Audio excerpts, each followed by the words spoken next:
Hello. Okay. Yeah. Hello. It works. So just let's wait for a couple of more minutes, and then we can start. We're waiting for some more attendees to join the conference. No problem.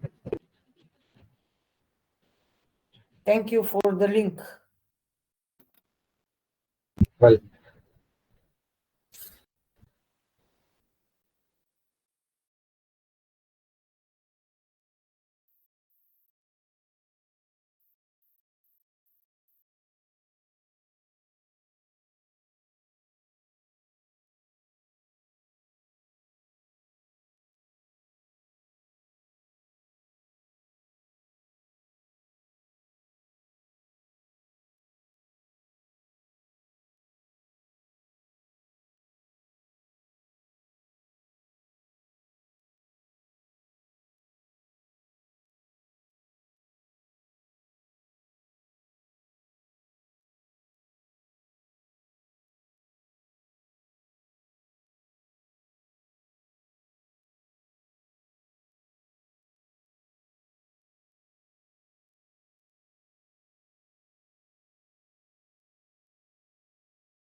Michal, I believe we can start. yes. I think at least 4 people are not there, but I believe we can start. Yeah. All right. So good morning, good afternoon, and good evening to everyone. My name is Ankur Handu, and I'm co-founder of Human AI. And today's roundtable discussion or webinar is around Agentic AI in Fintech, the future of autonomous finance. We all have been hearing about AI agents, what they're doing, the kind of agentic AI that is there in the world. Is it good? Is it bad? What kind of jobs would be there? What are the things that could possibly be inside the system? And joining me in this discussion, we are fortunate to have people from banking, big tech, government, as well as people who are in front lines of building these AI innovation products. So first of all, let me introduce people who are representing world's most established financial institutions. Please welcome Mikhail Khasin. He is CIO of Global Markets, BNP Paribas. Mikhail is in forefront of driving technology strategy with one of the top Europe's banking giants. So BNP Paribas doesn't need any introduction. Welcome, Mikhail. Oh, hi, everybody. Then we have Pragashani Reddy. She is Executive Director, Digital and IT Architecture at Absa Group. Absa Group is one of the biggest fintech providers in Africa, and she helps in shaping the digital architecture in Absa Group. Then we have Ahmed Osama. Vishal, is Ahmed there? He is not joined yet. Okay. So I guess Ahmed is not there, and if he joins, he's head of artificial intelligence from Banque Misr. And then I guess Daniel is also not there. Then from Big Tech, we have Balguru S. He works as product head in Google Pay. So we'll hear from him, what are the strategies and what are the implementation things as far as the agentic AI, the Big Tech and the Big Daddies in the tech are employing. Then we have Nena Dokuzov. She's, Honorable Minister of Economy, Tourism and Sport for Government of Slovenia. She's actively involved in digital transformation of the economy and will bring vital government perspective on this overall discussion. And then last but not the least, we have entrepreneurs who are implementing these systems as SaaS as well as services. Please welcome Aditya Gupta. He's founder and CEO of Donitron Technologies. We have Zaid Idris. He's Chief Development Officer in Minthar. Mohammed Al Ghori. He's Chief Technology Officer at Banque. Lorenzo Porretta. He's founder and CEO of Finance. And then last but not the least, Mr. Arun Pandit. He's co-founder at Human AI, building AI agents for Fintech and hospitality industry. So thank you so much for all of you for sparing time from your busy schedule and joining this roundtable discussion. So let's dive right in. So I'd like to basically start with a basic question: what is agentic AI, and what is the starting point where you identify a use case in your organization or in your setup where you want to implement the agentic AI? So let me start with Mikhail. Mikhail, if you can define based on your understanding in your organization, what is agentic AI and what kind of use cases you think at this stage are possible there, and what are the future prospects there? Okay. So first of all, let me start maybe from one step back. So we have Gen AI first, right? So we have LLM. So first, what any organization does, it identifies good use cases where Gen AI may be instrumental, right? So when it's evolution of maturity, let's say, of Gen AI usage, right? So step number one, you have large number of LLMs or Gen AI vendors, right? If you compare, I think the good allegory is to compare them with bachelors from different universities, right? So basically each vendor trains LLM based on their understanding, what they want to train, and based, let's say, on their own curriculum, right? So they invest a lot and train something. Then you have multiple LLMs. There are a lot of different benchmarks, right? So some of them are focused, let's say, on general answers. Some of them are more focused on code generation. Some of them are more focused on something else. So then, but none of them knows organizational context. So if I am a big corporate, right, usually these LLMs as like bachelor graduates, right, they know everything that they were taught in their curriculum, but they don't know anything about organization. And to make them work, they need to get context, right? So then the next step usually, when you, realize that for some particular use cases, this Gen AI may be useful, you need to build so-called RAG database or knowledge base where you put the context of your organization that can enrich the knowledge of LLM with your context. So then the answers from LLM becomes much more useful for you because they already knows your context, your data. For organizational, this is very sensitive part because nobody wants to share this RAG or knowledge database with everybody else. And that's why it's always big debates happen how we can build this RAG database on premise without or with having LLM on premise. Taking this architectural discussion aside, because it's not really about agentic AI, but it's also very important because if you don't find the solution, then you can't enrich LLM knowledge with corporate context, and therefore you can't get anything which is useful for your particular organization. Because usually it's not like quiz. You don't ask who won a football championship in 1990, right? Yes.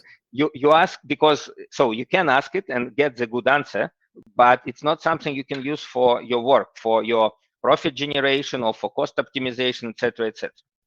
So then once you enrich once you build the RAG and enrich LLM knowledge with your context, now you will be able to write good prompts, or your prompt engineers are able to write good prompts in order to get useful responses. So once you start doing this, you discover that for many more complex use cases, just to write single prompt is not enough. So first of all, when you write the prompt, sometimes the answer may hallucinate, right? And therefore, people decide to write different prompts and actually construct LLM usage into a sequence of agents. So taking into consideration that execution of single prompt, it's kind of one agent. And basically here is where agentic AI comes to the picture, because once you reach this level of maturity in terms of LLM usage, then you would like to orchestrate your simple agent that were built by prompt engineer into a sequence. And basically, like, I'll give you simple example, not from banking perspective, but from IT perspective, from code generation, right? Let's say, basically, each project has an opportunity to build a rack where they put rack, it's like a database, right? It's a vector database where they put all information related to their particular project, code base, Jira, documentation, wiki, etc., etc. So now then can use or implement simple prompts that basically ask from Jira description, generate the requirements, from requirement, generate the code, from code, generate the test case, right? But basically, you never know, if you just use this, you never know how good they are, right? So basically, you can start using agentic AI. You can start building this simple agent into a sequence. Say, look, generate from Jira ticket, generate the code, from code, generate the test, taking the test using DevOps pipeline, run the test, then analyze the bugs. And if you find many bugs, then go back, fix it, and call another agent, say, look, this is the bugs in this code, please fix it.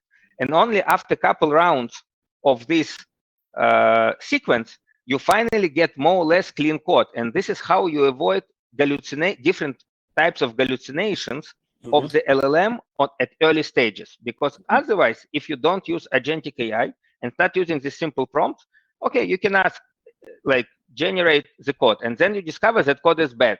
And then it requires from your side a lot of manual work to fix the bugs. And these different types of agentic frameworks then allows you to avoid the things and build continuous feedback on what LLM does. Okay. This is kind of my view. Okay.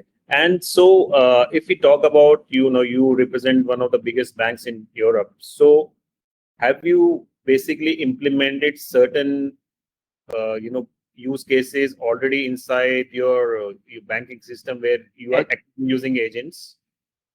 So at the moment, we're experimenting with different type of agentic frameworks in order exactly to bring this the usage of GenAI from individual prompts to the patterns that I just described and bring it to next maturity level. Yeah, I'd like to add Pragashani in this discussion because she represents one of the biggest fintech organizations in Africa. And I wanted to add, Pragashani, do you see any specific use cases? Because Africa is a huge market and there are so many different countries, so many different regulations. So what do you see the opportunity and what do you see the challenges as far as the fintech implementation of agentic AI in fintech or finance is concerned?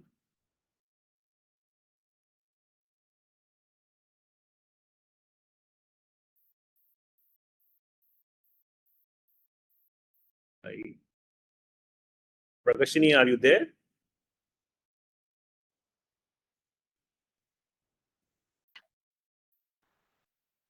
Are you able to hear me? Yes, now we. Yeah. Yes. Thank you. Perfect. Yeah, Yes. so I think it's one of the biggest banks here is a tier 1 in South Africa.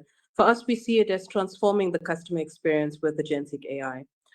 We found that hyper-personalization has really come to the fore, especially post the pandemic. And anticipating customer needs is really critical. Because, for example, we found that an AI agent might detect signs of financial distress and proactively offer restructuring options.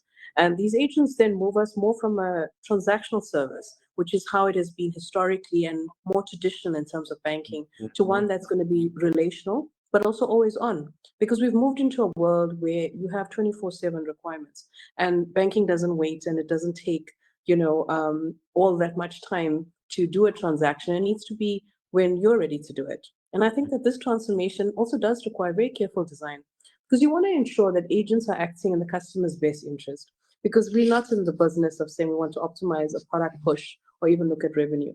Because the idea there is that how do you really simplify the lives of clients in a way that's going to build trust? Because trust for us really hinges on looking at transparency, explainability, as well as control. Because you need to have logic behind what does the agent actually execute on? What are those actions?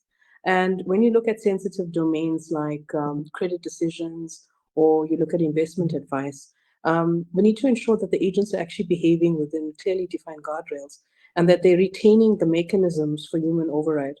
Because when we embed values like fairness, reliability, and non-discrimination, the agent design then becomes one that is the epitome of trustworthiness.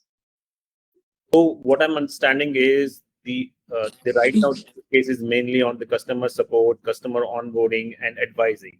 But do you see a use case, especially for the you guys who are in hardcore finance and banking? Do you see a use case where agents will actually work as an obviously there are supposed to be some guardrails at the transactional level where I can basically orchestrate an agent, transfer these funds to this account, execute these tasks, order my checkbook, stop this payment, something like that. Do you see these agents, independent agents, which each customer will do transactions on their level? Do you see that happening in near future, maybe in next 1 or 2 years? I would have to say at this point, we are really looking at it from an advisory point of view. It's more to guide a decision, but the final decision is a human one. Because when you look at the risk and you look at what's involved, what we're trying to do is we can have digital financial assistants which guide customers through budgeting or credit decisions. But the decision and the final transaction lies in the hand of the consumer. Because, for instance, if you have to look at things like trading and investment, agents can monitor the market for you, and they can execute on different strategies very dynamically, but only at the go-ahead of the customer.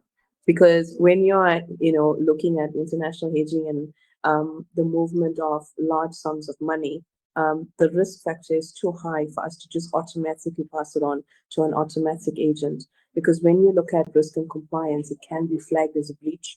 And, and what we look at is to say, how do we mitigate that so that it's working in the interest of the client? And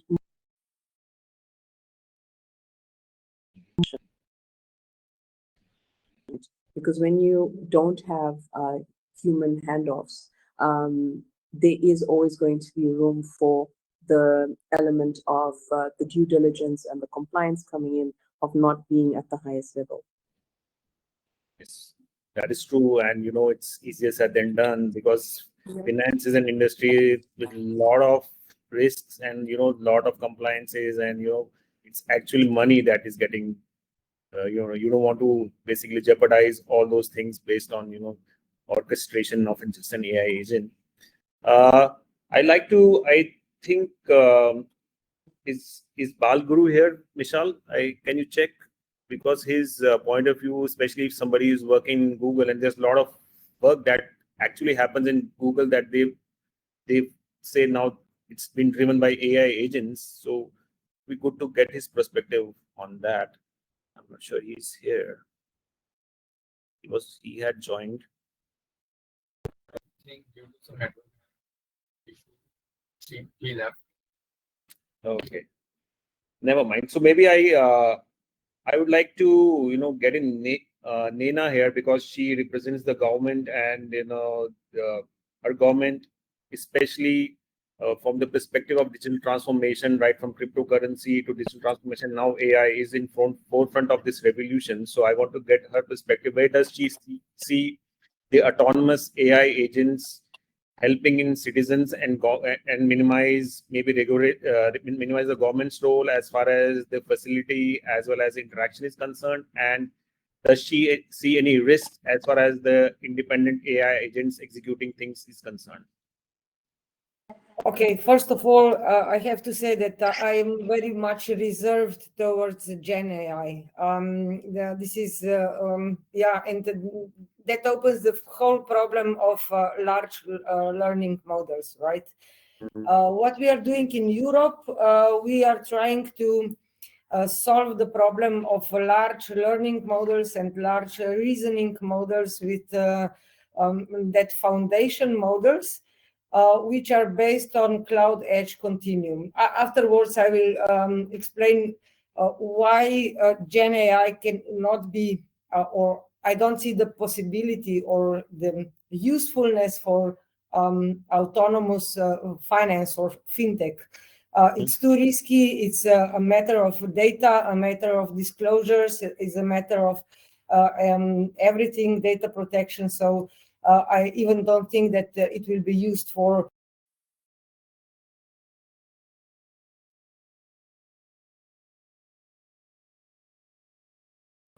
the forecasting of the market trends. And the main problem of LLMs, what is it? It is not made to remember the things.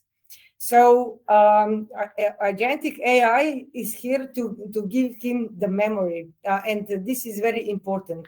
The second thing, and this characteristic is that it is stateless. Then if we go into the other problem, LLMs are slow and not reliable because they are taking the data from public sources. The data is not structured.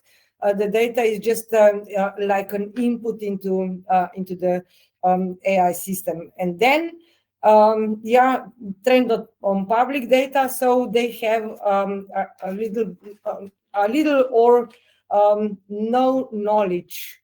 So the agents and the Agentic AI is solving that problem.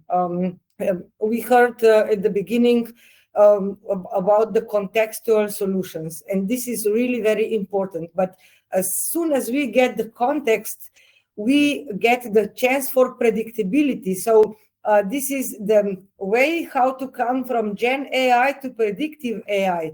And in case of predictive AI, we can use this also in fintech. It can be used not only for ancillary banking solutions, for personalized services and so on, but also for example, for identities, for trusted-based solutions, for predictability, for forecasting market trends and financial trends.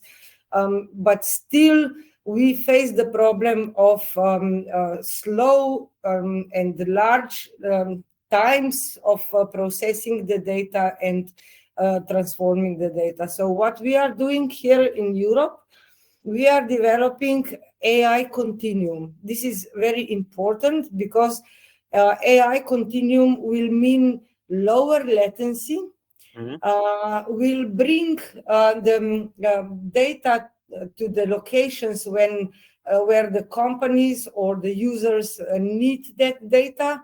And also what will be very important, the cost for access to data will be much lower. So either financial institutions is very important for the services of financial institutions from financial instruments. We can talk here, you are talking about fintech, tokenized financial instruments. For example, we have DLT pilot regime in Europe where we are talking about that tokenized financial instruments. From different services that can be offered through that technologies, we can bring the technologies close to the customer and make them more accessible. Financial sector is really a challenge here because European Central Bank is deciding to go to digital euro, and after that to place it on DLT. All right, but how we can treat the data here, how we can structure the data, how we can bring the data to the customer. This is really the challenge that needs to be addressed and answered also through that system. So we have here somehow we need to take into account the combination of sources that agent has, for example, the recent conversational history. So agent can be deployed for reliable information based on a recent conversational history. Then documents. We can get the documents or data through semantic search. Then up to date from that event streams, and structured data that is pulled from internal APIs. And those are the main advancements, right, that agentic AI or agent can bring to large learning models.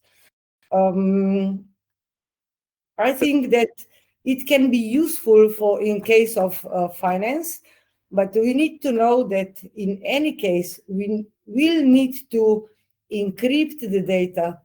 For encryption of the data, right, we will need also decryption models, because the data needs to come to the learning machine to be somehow transferred, structured, and used. In blockchain, we have, you are probably familiar, zero knowledge concept that enables, but it's opposite from the agent. Zero knowledge means that the middleman does not get the information, does not know what is the information made between sender and the receiver. But the agent here is one who remembers the things. So we need to find the right balance and the functions of both solutions to bring them together. And I think that this can be very good combination in the convergence of both technologies. So what you are suggesting is maybe a layer of blockchain, AI agents and data which can encrypt, and what agents are learning that will have some kind of encryption. It's interesting. One of the things, Nena, which I wanted to also probably have point of view from each one of you is because of the current situation in the world and the trade agreements. Do you think there's a as we move on, there's a huge case for sovereign LLM models for each? Like there could be a use case of sovereign LLM models for European Union. China already has its own LLM, which basically the DeepSeek that its government is promoting. And similarly, India is also building its sovereign LLM platform. As we are basically taking out data of each country because of the GDPR and privacy and all those issues, there could be a case where in all AI agents or LLMs or whatever AI systems are there, they would only work on specific LLMs that are designed for that specific country or that specific ecosystem. And we are not going to use generic LLMs, whether it's from Facebook, whether it's from Google, whether it's from DeepSeek. Do you think there's a case where how things are going to progress? But do you think that Google LLM's model is sovereign? I don't think so. We need to have so stable and trustworthy model so that we can call it sovereign. I would rather not go to the sovereign because it's very specific. What we are trying to do here is to make the model that is open source, that it's open access, that anybody can use it to do its own service or anything like this, but to be so resilient inherently resilient, so that we can go to the sovereign stage of sovereignty. but I would not compare it because you see Google, we are also going into decentralized AI model and federated and distributed functionality. So if we go in this side, then we cannot compare this with centralized models. This is the first thing. And the second thing is some centralized hyperscaler model so sovereign when it is very centralized and has a single point of failure. You know, there are questions that need to be answered. So I cannot give you an explicit answer, but yeah, the right way to achieve the sovereignty is to build trustworthy model that functions in efficient way. Interesting. Thank you for the detailed description. Now, I like to bring our AI builders, people and companies who are building these AI solutions, AI agents, and AI models. I'd like to bring in Aditya, Zaid, Mohammed, Lorenzo, and Arun. You know, you have heard the concerns of the governments, of the enterprises about data security. What do you think is the most, biggest technical hurdle which you see when you're building these AI agents, be it data security or model reliability? What do you think is the biggest hurdle that right now at this situation you see when you are building maybe, let's say, a true agentic AI system for, let's say, a biggest bank in Europe for customer onboarding? So what is the biggest challenge you see, and when you are building something like that, how have you basically overcome that challenge? How have you solved that problem so that data reliability as well as accuracy, all three things are there? So maybe if Aditya or you can start, then I'll have Zad, Mohammed, Lorenzo, and Arun to add something on that. Okay.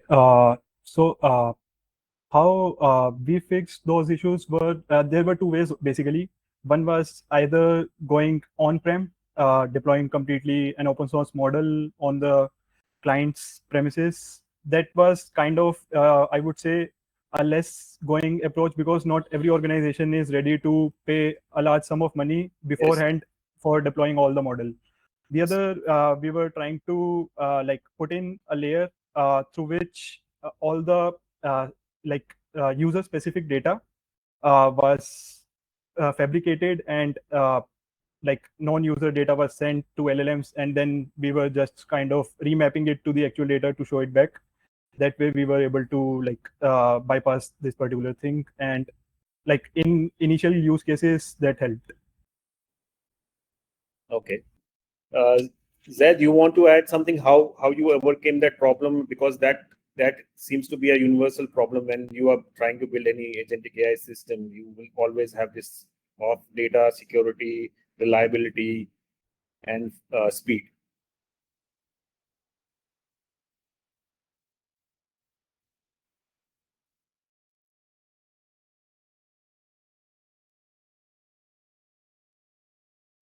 Not hear you.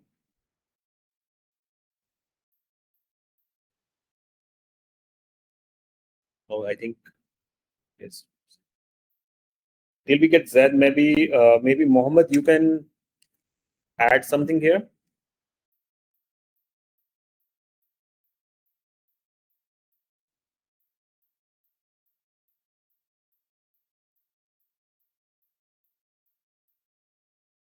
Mohammed is also not here. He's here, but I guess he's.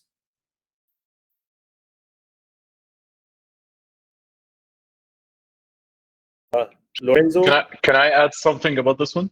Yes, absolutely. Please. Sure. Until the guys join in. Yeah. So since I'm on both sides, so we're building our models in house within a bank, and I'm part of the bank, so I'm more of the customer and the builder at the same time.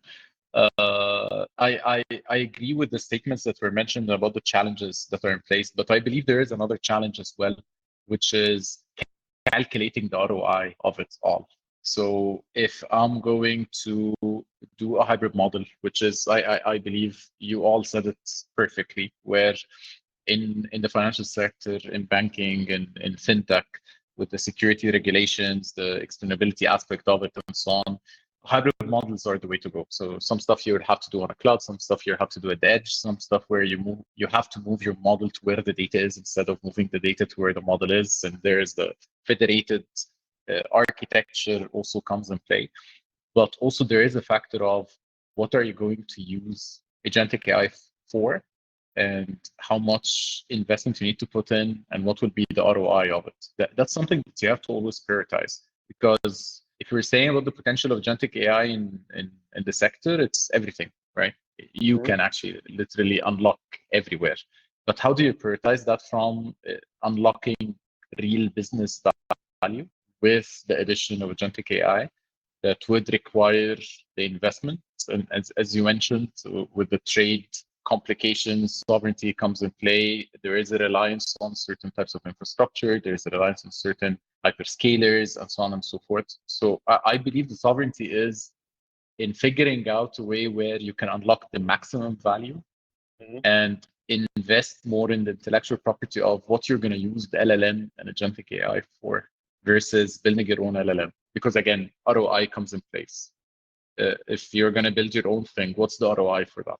Is it really worth it? And putting that level of investment versus using and versus investing in the other layers that has to come in play in order to address that.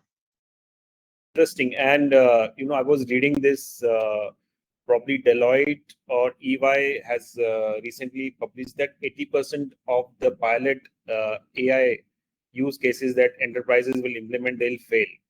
So what is your thought process on that? Because everybody wants to do the POC, everybody's, basically having this FOMO, we want to be AI, we want to be driven by AI. And there have been concerns that have been raised by a lot of these big consulting firms that probably we don't know how to measure that ROI, as you mentioned. So is that a case where you see, we are too early into getting these independent AI agents into the system without actually measuring what kind of, ROI the organizations are going to get? I don't think it's too early, but you have to adopt a very agile methodology. You have to have an MVP in place really, really fast, so you can actually measure the ROI of it. But you also need to measure what will be the user experience, because agents, and there is a rise now talking about AI experience, agent experience, AX instead of UX, and so on and so forth. Because again, it's a completely different experience, right? The use of agent is completely different than the use of an application. It's completely different than the use of even like ChatGPT with prompt engineering. So you have to start very lean. That's the approach I would suggest. You have to start very lean. Try to avoid all of the regulations and compliance complexities at the beginning, so you can be able to measure the real value that you can bring out of it with the smallest implementation possible. Because again, it's using Agentic AI, right? So use an agent to build the MVP of the agent, and that would be my approach. Try to iterate as fast as possible, get the feedback, build the right user experience. And then to me, the real measurement of ROI is what's the uplift. So what is the today's state and what would be the uplift right afterwards, right? That difference is the ROI. The ROI could be financial, it could be customer experience, it could be efficiency, it could be, there's a lot of ways, or sustainability even in some factors. Yes. And accordingly, this would be your go and no-go approach that you need to take, right? But again, it has to be a very lean approach because the complexities are massive. So instead of trying to boil the ocean, you start very, very small, build an MVP, iterate fast, and accordingly kill fast the stuff that will not return that ROI. When I say ROI, that doesn't have to be financial, but return that ROI, and accordingly prioritize the backlog. Because again, as you mentioned, you're spot on. Everyone wants AI, now everyone wants agents, and you have to know what you really need to put your money, time, and effort in, and also the education factor of it, because again, how you roll it out, how will you scale it, how will you operate it? All of these are question marks. Explainability is a question mark. The logging of it is a question mark, and so on and so forth. That's the fantastic. I would like. Yeah. Sorry, I would like to add on to that. I truly, totally agree with what Ahmed just mentioned. But what I feel is that is the beauty of this agentic AI, is that if a company is totally like aware of what they actually want to use it for, ROI can be derived better out of it. Maybe there are certain use cases that kind of go hand in hand together. If companies just lay that foundation stone first, that what they are actually like, and the idea of doing an MVP first totally makes sense. But more about if it is focused towards only one solution, I feel right now, since it is a new boom that we are seeing AI all together everywhere, and the scope of it being utilized in a company is huge. It can be scaled across, like Ahmed mentioned, it can be scaled across any department, any field in an organization. So what I feel is, when you plan of getting a agentic AI, or even if you are doing an MVP, I think somebody thinking with a bird's eye view, like a same system being implemented maybe for a thing like doing something as simple as a customer support, but then similarly a same system being utilized for something like analyzing the data that we are getting out of there, and then utilizing for something else in an organization. Maybe that is how companies need to be more focused, and that is how I think only thinking maybe a customer support perspective and then kind of doing some different MVP, that kind of will reduce the time also, and maybe we can derive a better value out of it. So, I mean, since Zed and Lorenzo both are available right now, so whose responsibility is it customers' responsibility because you guys are building this AI system? Is it customers' responsibility to have that roadmap, or as a service provider or as a consultant, it's your responsibility to have that measurable outcomes even if you are doing POC? So the buck stops at whom? I mean, is it customers' responsibility to have that clear roadmap, or is it the service provider's responsibility? Would you like me to take this one? Yes. All right, Mr. Ankur. Thank you so much for the question. And I think there's clearly a great responsibility on not only service providers, but a lot of people in tech right now, since we are here joined by very elite, mashallah, combination of people who have worked through AI and who have experienced this very closely. And yet still we see these questions regarding, for example, the sovereignty and the ownership of context. You see these questions about artificial experience and all of these questions. And clearly there is a gap to be filled here, and we cannot expect customers to fill that gap. We cannot simply rely on customers to fill a gap that has not been even seen right now by organizations. And this is why we truly focus on, and we would suggest it to everyone around here to truly focus on organizational design, because organizational design can solve a lot of these issues and present the solutions that ease up and streamline the experience of both customers and the workers on AI and through these experiences in fintech. So, for example, allow me to give you an example about this, about how organizational design can truly impact these experiences and how it can truly impact the experiences of anyone interacting with fintech. Basically, if you imagine, for example, the onboarding of a new employee, the process that we have known for decades now is basically that you have to set up your process books, you have to set up a whole tour for the employee, you have to know what employees you're going to onboard today, and you have to go through this process. It's a very known process in the HR world, for example. And what happens when you design an organization as a cyborg, which is what we have published in OrgBrain, our white paper, is basically that you get a new form of an organization where human and AI synergy work together to accomplish such autonomous or such automations through agentic AI, but in a certain methodology of achieving the synergy between humans and AI.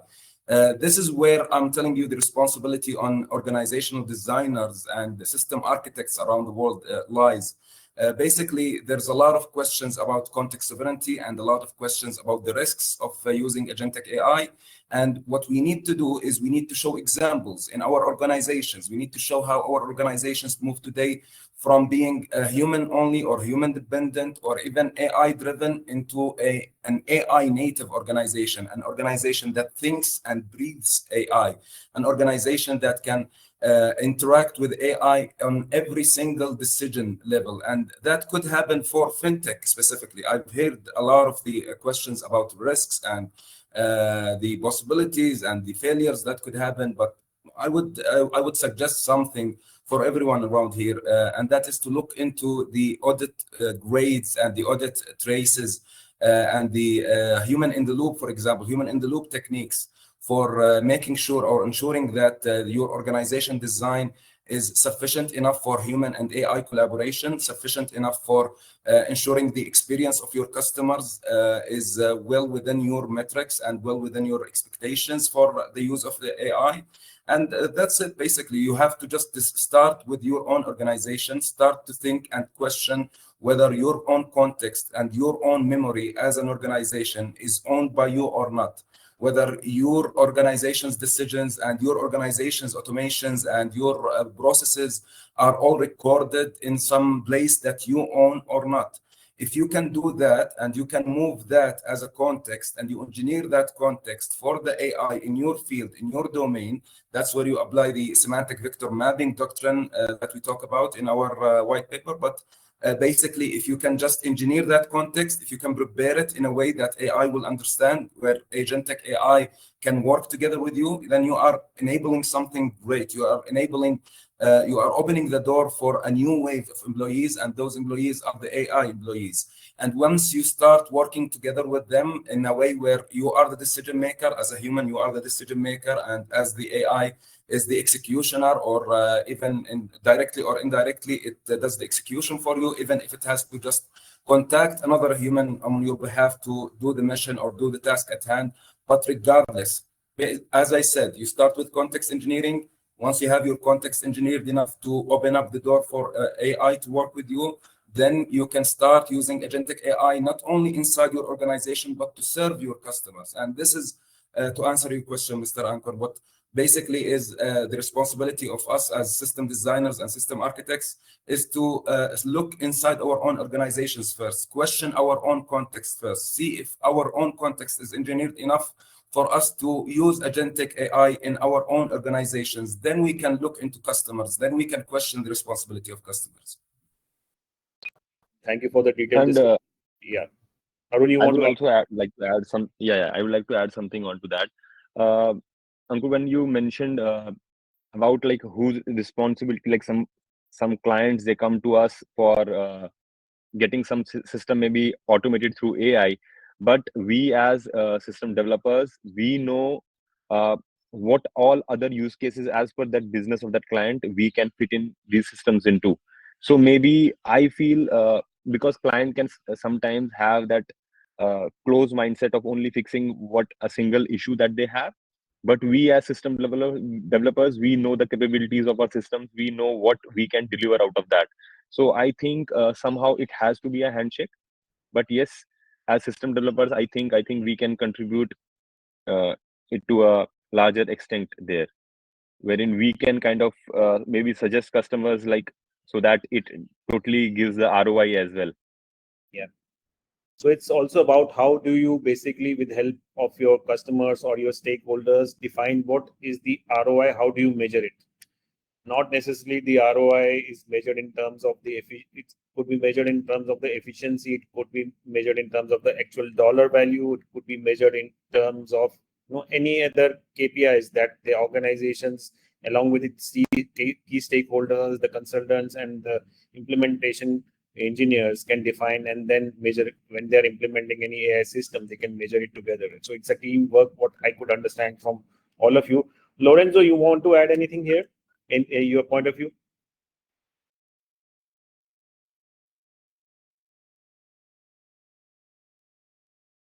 Is Lorenzo not there? So yeah, I think it's interesting. Ankur, I just when Nena was speaking about AI, I have something that I would like to maybe ask her because she's from the government and from the government facility. I would like to understand, like, when hope Nena is there on the call. Yeah, she's there. Yes, I'm here. Nena, when you spoke, when you spoke about like things that we should be looking on to from the AI agent perspective, when I would just like to understand, as a government, do you think government as users of AI, when it comes to, like, example, identifying financial frauds, cases like money laundering happening, or kind of financial crimes, do you think looking it from that lens also, although it does not require any kind of, it is not something which is very critical, like having money transactions, AI doing money transactions, but something where government can have those use cases to identify and like apply those regulations, regulatories, all those things, they can be done very well using all these things? Yeah, I think it's inevitable. We will come to the moment that we will all use AI, no matter if it is private sector or government. We just need to define the areas where to start, okay? Because if you take into account, governments produce millions of documents. So not only for financial transactions and for anti-money laundering purposes, but any data that is somehow protected now and not accessible to the public has been produced within the internal government systems. And it will definitely, at some point of the time, need to be shifted or transformed with AI. And those are very reliable sources, so that transition will be, from my point of view, shorter and also more trusted based. This is the first thing. The second thing is that, okay, we can use it for the fraud auditing or for auditing everything, but we just need to define the set of data that will come into the system, in which AI will be supporting their structuring and so on. It should be very important to take the data at the source where they are created. And here is definitely very important how to treat for example, the companies that we are publishing the calls for projects, and to check the accountability and the reliability of the data that they provide to the country or to the government about the cost spending or about the financing, about everything that is relevant to follow the money flows from the government to the beneficiary. So in this case, I think that AI shall be very useful, but again, from reliable resources, from reliable sources of data, not from some generic creation of data, definitely. And I think that maybe would be good to have a use case, but in any case, we will need to create some use cases that will show us how efficiency can grow if we take the right AI model and also the right agentic AI for these purposes, definitely. The answer is yes. I talked a lot. Thank you. I'd like to bring in Mohammed here because originally the question was around the data security and the challenges and model reliability, especially when we're talking about fintech and creating any AI agentic solution around fintech. So what do you think are the biggest challenges, and if you have implemented any use case around that, how did you solve it?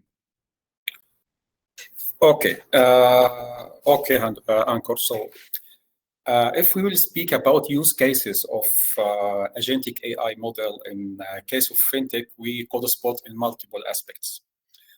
Before we go through that, let me first, let us raise what is or highlight what does agentic AI mean. So it is a kind.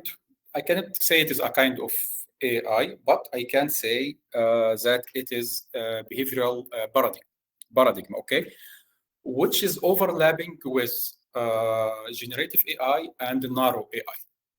Okay, so that it could be able to provide deep analysis of the data, extract and regenerate data, and interact and behave, not exactly like human, it behave a better way, which is nearest to human behavior.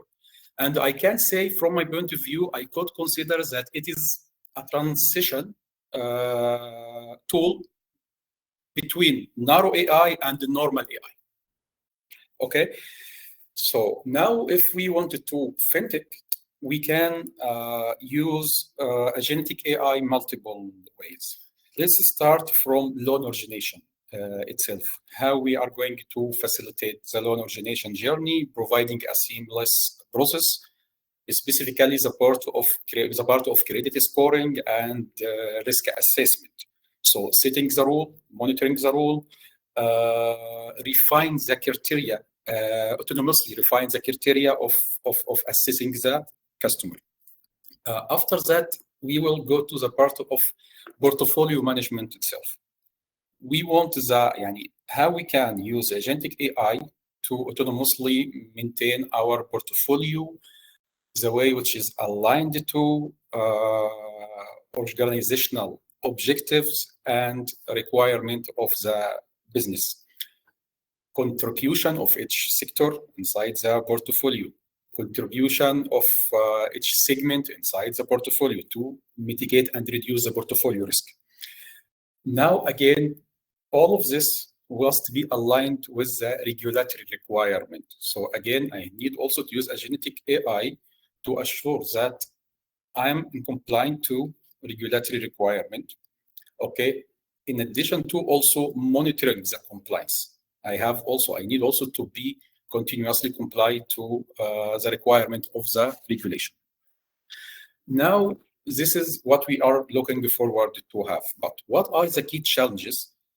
Now, let's say most of or LLM models, it is relayed on outsourced data, which again, we can say it is not structured data, which is very risky in terms of, if we speak about fintech organization, where we must be restricted to a very high security standard and very high regulation restriction and standards.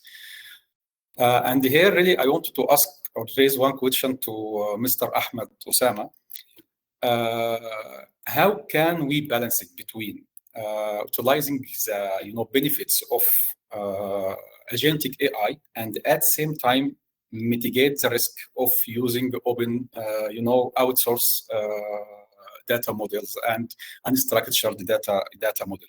How we can achieve the highest ROI possible from those model, the way which is aligned to regulation and security standards?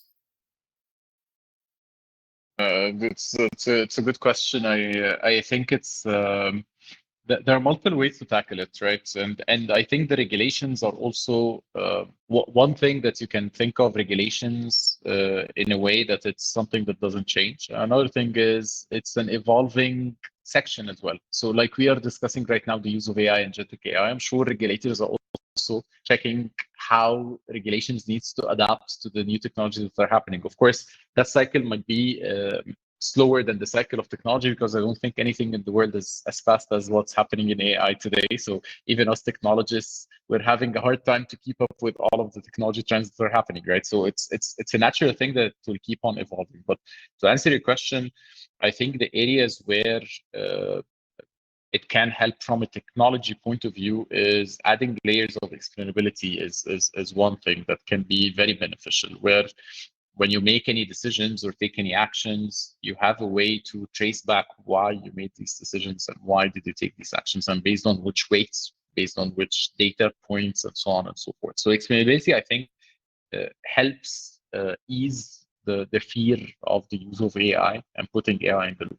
So that's one area of it. The other one is, if you look at agentic AI in the different ways where you use agentic AI as an architecture, especially in a multi-agent architecture, there is now a best practice where you have a human in the loop architecture, right? So this is where you start from. You don't start with a completely autonomous agentic system from the start. It doesn't make sense. Even if it's not in a highly regulated environment, even if it's a factory, even if it's anything, right? So a human in the loop would be your starting point, where you have feedback loops, where you have ways to evaluate the output by humans and make sure that you have that feedback in place, retrain, refine, enhance, and so on and so forth. So these would be the two things I would go for from a technology point of view as a strategy, to have a way where you can get started, you can deploy, you can get a lot of value, by the way. You can unlock a lot of value with these in place, even with these limitations in place. And to me, I think regulations are something that will change anyways, because just like everything else in life, and it will keep on adapting with the technology. And I think also regulations in the technology itself is evolving. If you look at today, guardrail frameworks for LLMs and Gen AI, they're increasing, right? So there are open source frameworks in place, there are different best practices in place. So the more you will see agentic AI and Gen AI being used in production in different environments, you will see also a lot of advancements in the technology itself to address the regulation issues and questions.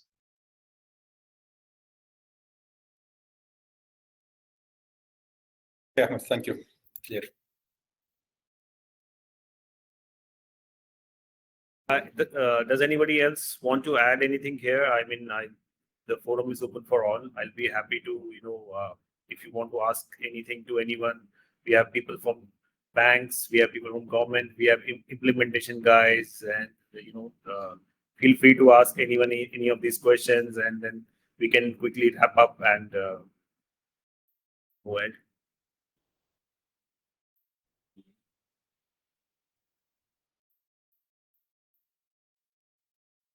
So I think more or less. So I'll quickly just sum up that the field is something which is still work in progress. There are use cases, companies, organizations, governments have identified use cases. It's up to us, the implementation guys, the policy makers, as well as the enterprises, to identify what would be the outcomes that they are expecting, and doing small implementations and then scaling it up gradually. That seems to be the right way to do it. And data privacy, LLM hallucination, data security are still the same issues, as well as making sure the data is sovereign and stays with the organization or the country or the setup. That are the challenges that are there, that probably in future, as we move, I mean, there are low-level LLM models, there are sovereign LLM models, there are endpoint, edge LLMs, and all so many things. As Ahmed said, it has to be orchestration of multiple implementation methodologies that needs to be implemented in order to get the truly optimal agentic AI system to work for you. And it's going to be work in progress. No systems are perfect. As Mikhail rightly said at the start of the meeting, it's think AI as a fresh graduate from college. It then needs to be trained on your organization's data, on your organization's policies, and your customer demands, and what kind of products or services you are into it. And then it will gradually give you the output that you require. And then you have to measure it based on the various outcomes. That could be based on the efficiency, that could be based on the actual dollar value, that could be based on any other KPIs that your organization then with its stakeholders defines.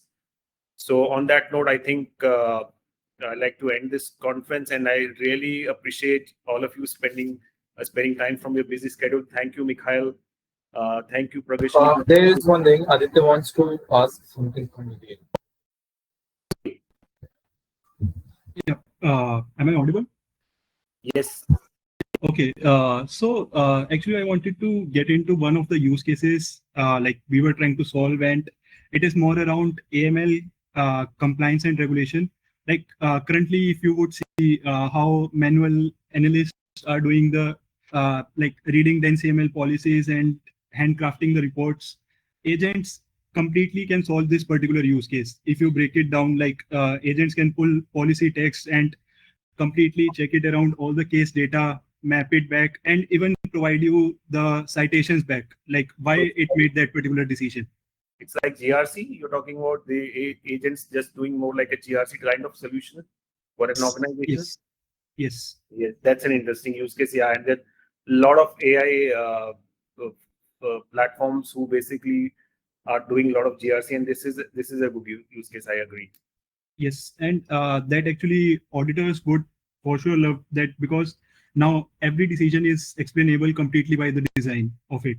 Because now each log, each human in the review which we are doing, and any kind of AML policy coming in are all cited back. So kind of if anybody in this picture is looking around the use cases, I would say that this is the place where agentic AI at this point of time is fairly solving this particular problem. And maybe there are many more banking operations similar to that AML policy, which can be solved similarly. Yes.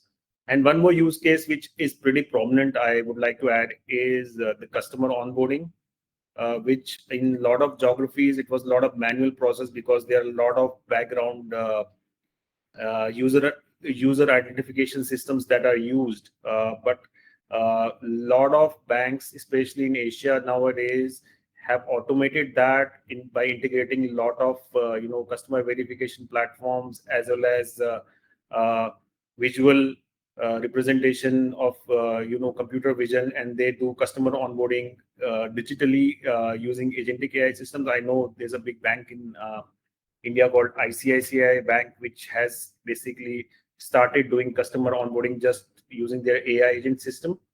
And similarly, if I'm not wrong, Arun, there's a fintech for which you are implementing the customer onboarding in UK through agentic Yes. AI. Yeah. Yes. We are building a similar system wherein we are kind of developing whole onboarding process, customer verifications using all the third-party existing systems that they had. So yes, we are building one of those systems for a client in UK. Yeah, so I think that's it. So I'd like to thank all of you again. Mikhail, Pragashani, Ahmed, Valgur is not there, Nena, for sparing time from your busy schedule. Aditya, Zaid, Mohammed, Lorenzo, Arun, and especially Mishal for arranging this. It has been a fantastic session, and I hope you found value in all this discussion. And then just the gist of it. It's a work in progress. We all are excited how it will basically help not just organizations, enterprises, as well as individuals, and free up their valuable time in doing actual work, then rather than just focusing on the clerical and paperwork. So that is the positivity that I have in mind. And thank you all again for sparing time from your busy schedule. Any closing remarks from any of you? I'll be happy to then end this. I think I'll close out for you quickly. I think from my side, I just wanted to say that agentic AI has the potential to become a strategic differentiator, and banks that are going to harness it effectively are going to move from being purely service providers to being intelligent partners in customers' lives. Predictive analytics will come to the fore, as well as management of lifestyle and generational differences. So I do believe that in terms of embedding agentic AI, those that combine technological excellence with pure ethical clarity, and will then have that ecosystem that's going to give them that agility in the future. Thanks. Absolutely, and it's exciting. Any other gentlemen? Anything you would want to add? Oh, just thank you, and thank you for the invitation, and I was glad to speak with all of these people, because it's very interesting when we exchange different thoughts and experiences. Absolutely, and thank you so much for spending time. I mean, you are working in government, and it's really exciting to have you on board here for this session. Okay. Thank you very much for organizing this, because it was a very interesting discussion, and I think this exchange of opinion is very beneficial for everybody. Absolutely. All right. Okay. Thank you, everyone. And let's maybe Vishal, maybe after some time, maybe after a month or couple of months, let's see how the agentic AI shapes up the fintech market. We can probably have another set of discussion maybe in a couple of months, and because things are changing really fast in this space. So let's see how it goes. And we all, seem to be excited and positive about how things are changing. Thank you. Thank you. Thank you, Vishal. Thank you, Vishal, for organizing this. Thank you so much. Have a great day, everyone. Thank you. Have a good day. Thank you. Bye. Bye.